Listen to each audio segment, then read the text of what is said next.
She's been employed with the San Carlos Tribal Forest Resource Program for approximately 25 years. She then worked for the University of Arizona as an extension agent for the San Carlos Apache tribe. She started by volunteering in the geology program, then as a co-op student as she finished her degree. Later she was promoted to a forester, and currently she is a supervisory forester. She handles the tribe's forest development, forest health, natural resources education, and she received a Bachelor's of Science in Forest Ecology in 1991 and a Master's of Science in Forest Entomology in 1995, both from NAU. Ms. Wesley has been married to Mr. Dean Randall for 32 years. They have 2 adult children, daughter Casey and son Ethan, and 3 grandchildren, Dwight, Aaliyah, and little Shush, excuse me. And they are all members of the San Carlos Apache tribe. Please join me in welcoming Victoria.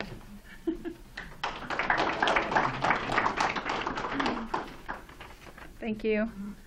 I just wanted to include that part about I was married to Dee because a lot of people look at us. And one time, this lady in Albuquerque, she kept looking at me because I was sitting beside him and I kept giving him things to eat and whatnot. And I was sitting close to him. And then I kept trying to talk to her. And then finally we got on the subject of grandchildren. I said, I have grandchildren. I said, and then she saw a picture of Dee in the picture, and she said, is this him? And I said, yeah. I said, that's my husband. And then she goes, oh, thank God. And I was like, why? But that was funny. But we've been married that long. First off, I want to give you a proper introduction in my own language. Victoria Wesley Ana Ana Tukai. That means my name, and then I'm with the clan which is the grinding stone, and I'm born for the White Mountain Apache. This morning my talk is going to be on Neone Instao, which means take care of our land, the San Carlos Apache Natural Resource Youth Practicum. It's called a practicum. It's not really a camp because they learn and they get graded.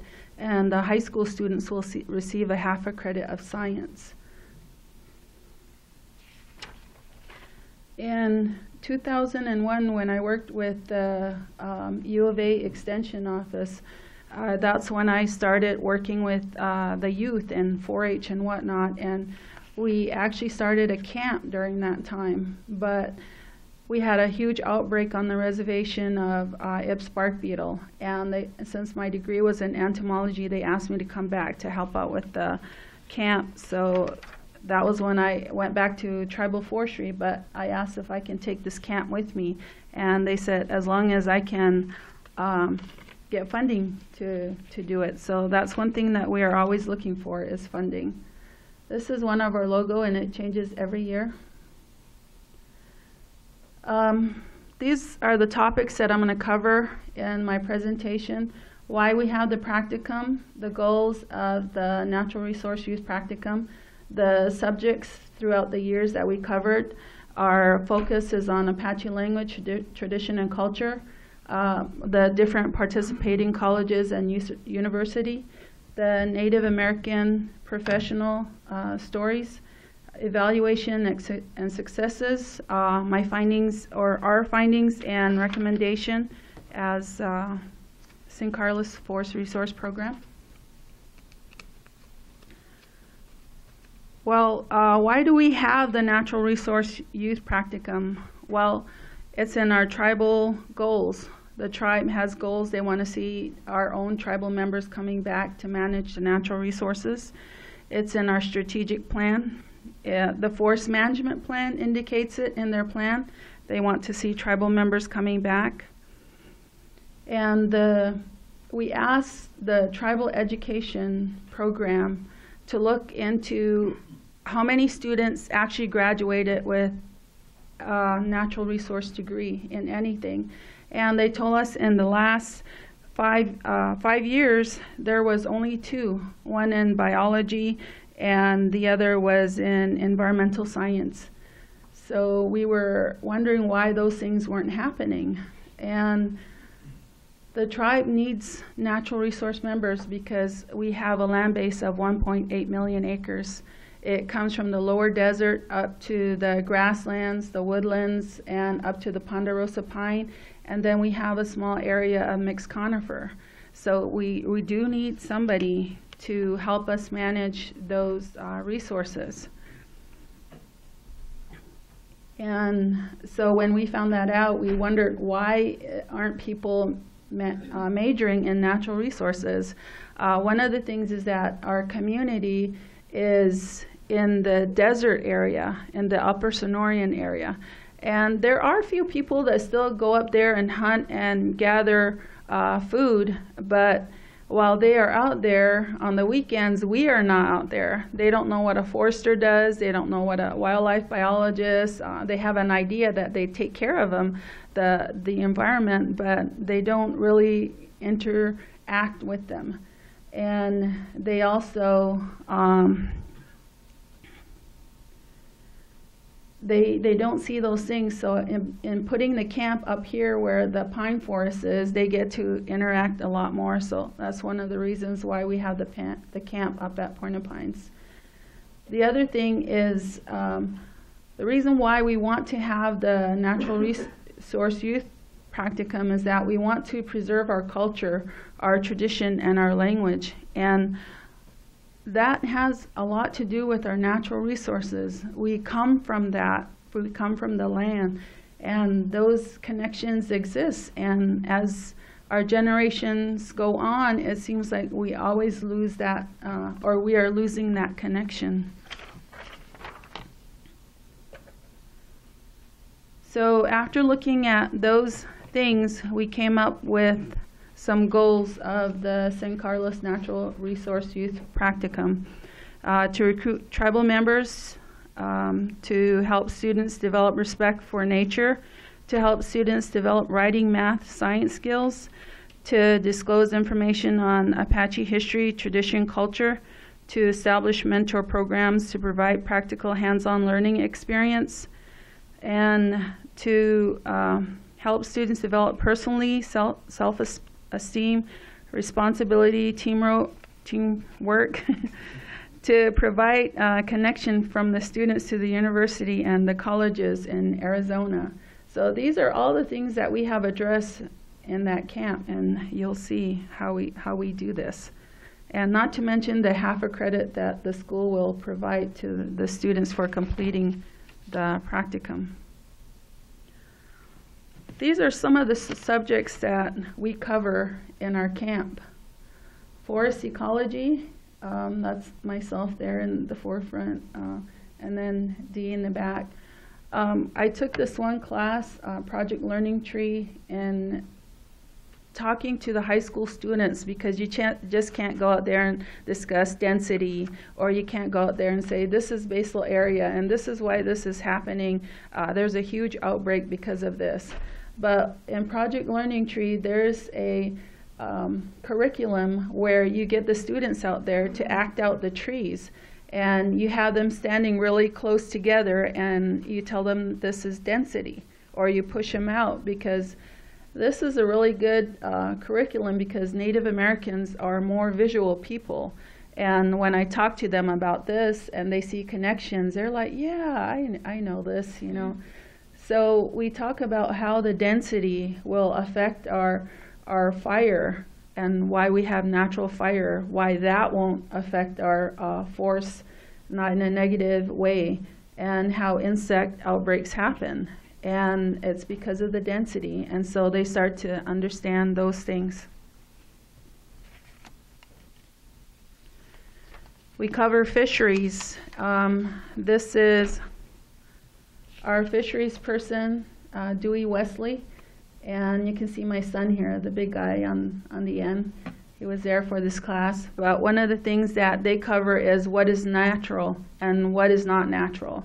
And they looked at the aquatic system of our Ponderosa Pine area, a lake called Point of Pines Lake. And they looked at that, and they talked about the crawfish were being introduced there from the people who fish out there. Once they're done fishing, they just throw the crawfish in the lake, thinking that they're getting rid of it. But in fact, they come back and start attacking our trouts. And then that decreases the population of our natural trout, or native trout. Thank you. And they gave, because this is a hands-on thing and we want something for them to carry home, the Fish and Wildlife gave them traps on how to trap crawfish. And that will help the population. So a lot of kids were really interested in that, and we taught them how to cook the crawfish too. Wildlife, we discuss a lot of things on wildlife, that it's connected to forestry, and forestry needs wildlife, and vice versa. So we have different people come and talk about wildlife. This is a state Fish and Wildlife. They bring a lot of animals that were abandoned that they brought in, and they show the students these animals from the Sonoran Desert up to the mixed conifer ecosystem, and how those animals exist in those systems. The NRCS is also a part of this. They usually send someone to help. We also cover astronomy. That's at night. So these students are busy from sunup until sundown. And this is one of the things that is covered at night. This is John Ratchie. He's a retired astronomer, and he loves to come back every year to teach astronomy. He has this pointer that points all the way up to the sky. So when he says, "This is the star I'm talking about," the students know exactly which star he's talking about. Or when he's discussing the different constellations, that's what he does, is point them out, and he brings this big binocular so that they can look at it. We also discuss soils, the different types of soils that exist on the reservation, and students are broken down into groups. They either go to soils or forestry, and then they switch off after that. You can see the far right person here doing a taste test.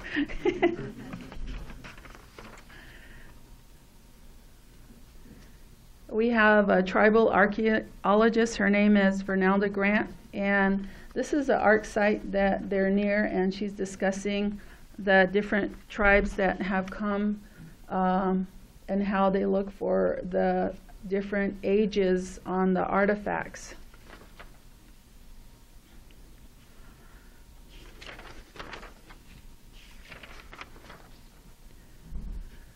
We also take day trips to White River. White River has a good fish hatchery, the Apache trout there on the bottom left, and we also visit their museum. We have our own museums too, but sometimes we just like to go to our sister reservation because we have overlapping relatives with White River.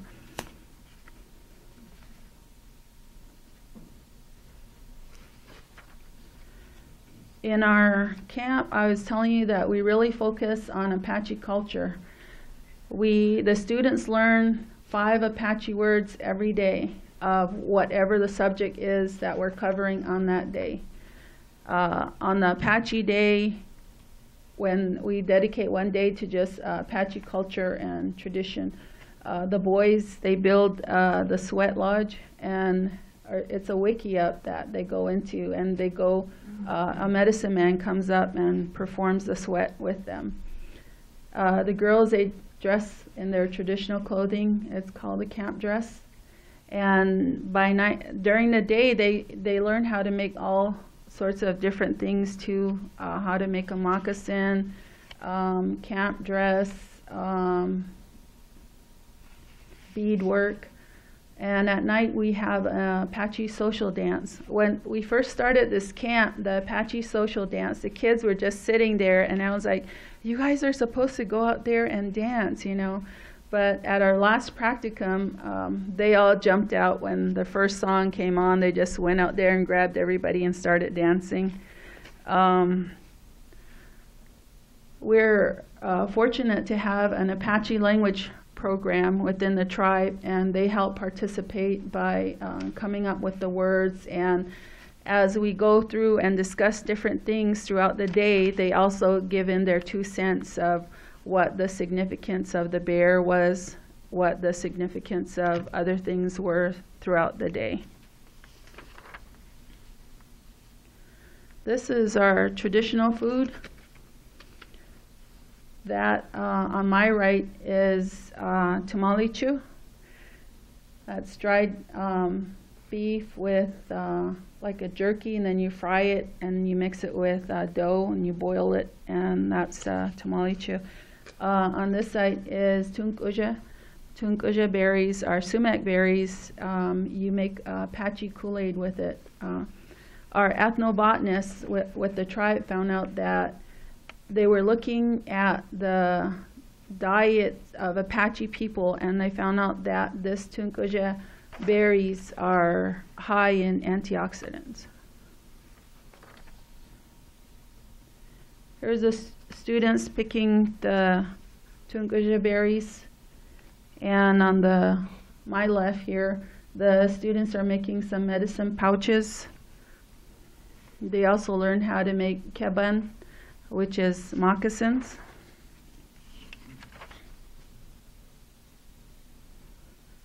We also learned how to cook on the fire, and traditionally that's how they made bread, was on the open campfire, sitting down and talking with other women while they, that's how they socialized as they cook for the people. And here on this far left is a student cooking iche, which is intestines of the cows. So I don't know, do you guys eat that? It's good, huh? With tortillas? That's what we're gonna serve you guys. We're gonna butcher a whole cow, Dee said. And we also cover ethnobotany. The students here, we go to different places.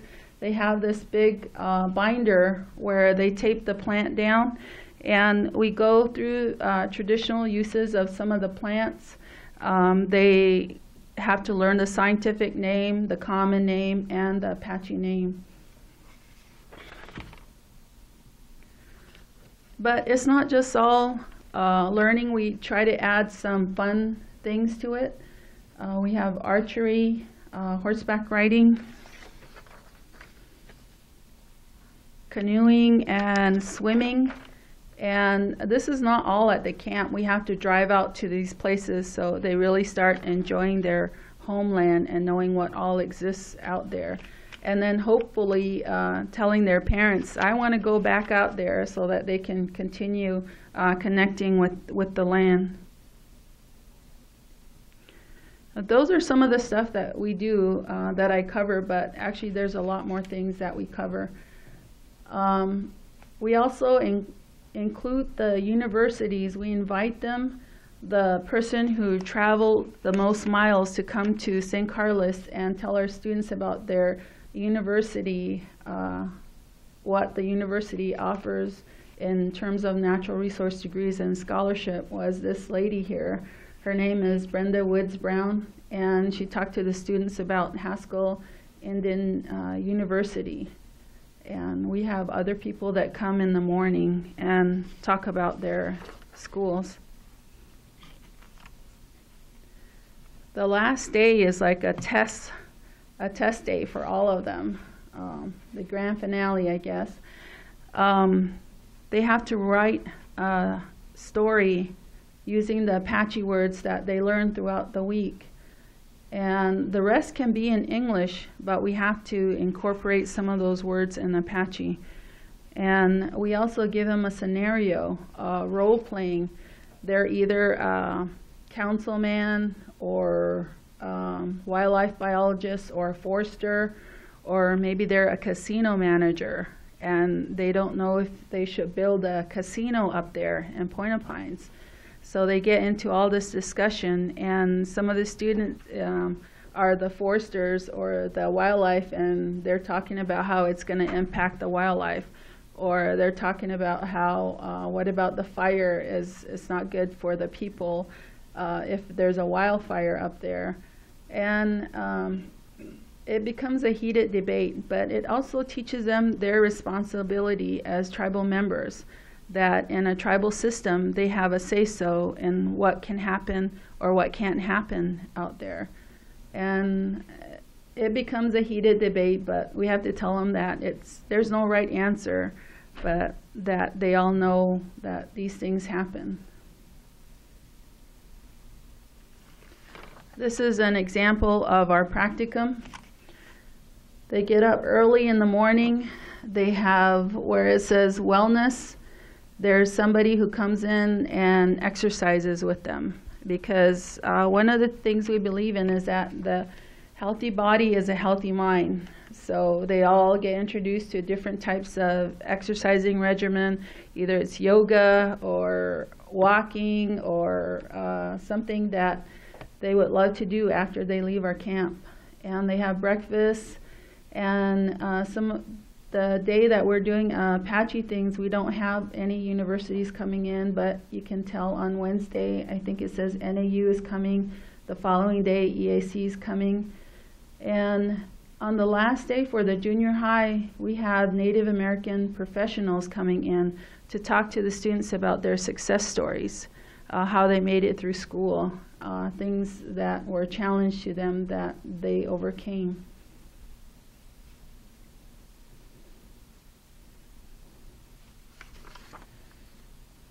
Other aspects of the camp is that we divide everybody into groups so they learn how to work as a team. The wellness, we encourage a lot of that. Healthy body equals healthy mind. Native American success stories. We evaluate our staff, the presenters, the students. We have a knowledge bowl every evening, which is like a test in the evening time. We put all the questions from the whole day's presentation in a bowl, and we divide the students into teams. Each team has a buzzard to buzz in, and they have to get the most points to get the incentive prizes. And the incentive prizes are not really huge, expensive things. You know, it's like disposable camera, and for a young kid, that's something that they can take pictures of with their family, you know, their friends for that week. So, or a towel or a lawn chair, because in Indian country you always have to have a lawn chair.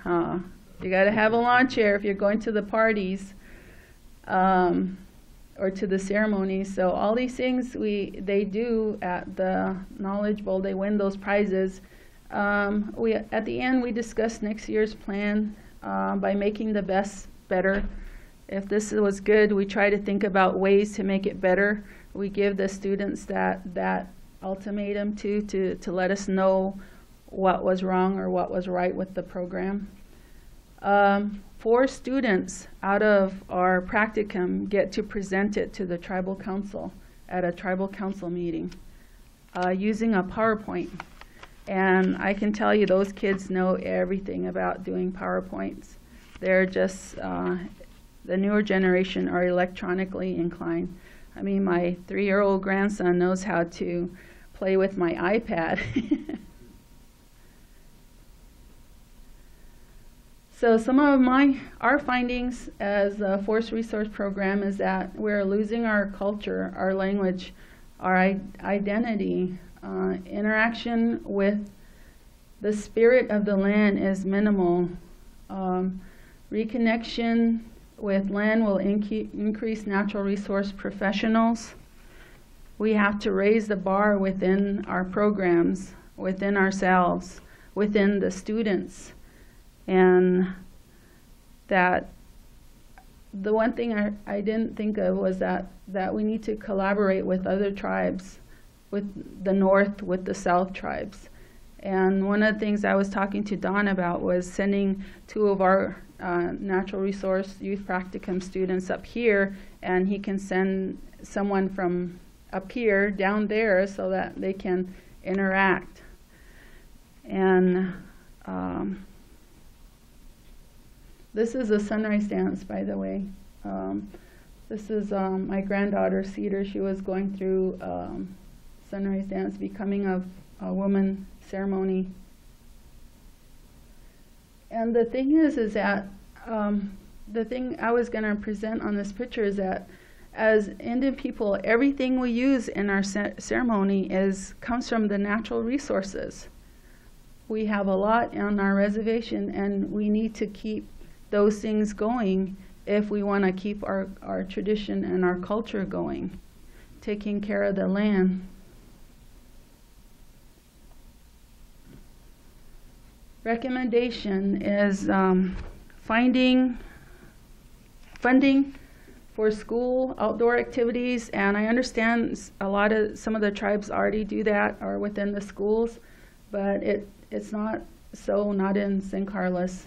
Exchange Native students with other Native camps, intertwine natural resources with tradition, culture, and language.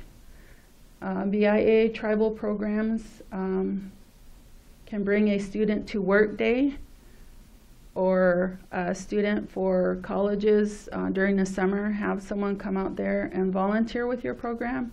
And I think that probably already happens too. Include schools and elders for suggestions within the camp or within bringing up more professionals. Ahiya. That's my grandson right there dancing with the basket. That's what they do at the sunrise dance. And the middle picture is of my auntie, Kathy Kitchion. She was the first tribal chairwoman for our tribe. And she's doing a ceremony for her goddaughter. She was becoming a woman at the time. And this is a picture of me with my granddaughter. Thank you.